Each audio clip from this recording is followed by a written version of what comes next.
பதியப்பட்ட FIR நாட்டின் பல்வேறு இடங்களில் நிகழ்ந்த குற்றங்கள் மற்றும் அதன் பின்னணி பற்றிய தொகுப்புகளை இப்போது பார்க்கலாம்.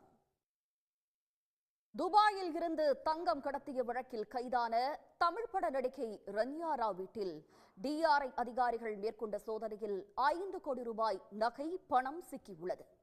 3 மாதத்துக்கு முன்பு திருமணம் செய்து கொண்ட அவர் கடந்த 15 மாதங்களில் 48 முறை துபாய் சென்றிருப்பதும் தங்க கடத்தலுக்கு என்றே பிரத்யேக ஆடையை பயன்படுத்தி இருப்பதும் தெரிய வந்துள்ளது. 4% கமிஷனுக்கு ஆசைப்பட்டு கடத்தல் குருவியாக மாறிய நடிகையின் பின்னணி என்ன? குமரி அருகே தம்மிடம் அடிக்கடி பணம் கேட்டு தொந்தரவு செய்த ரவுடி முகத்தில் மிளகாய் பொடியை கரைத்து ஊற்றி ஓட ஓட விரட்டி வெட்டி கொன்ற பெண்ணை போலீசார் கைது செய்தனர். துணை போன அவருடைய கணவரும் பிடிபட்டார். பண விவகாரத்தில் அரங்கேறிய கொலையின் பின்னணி என்ன?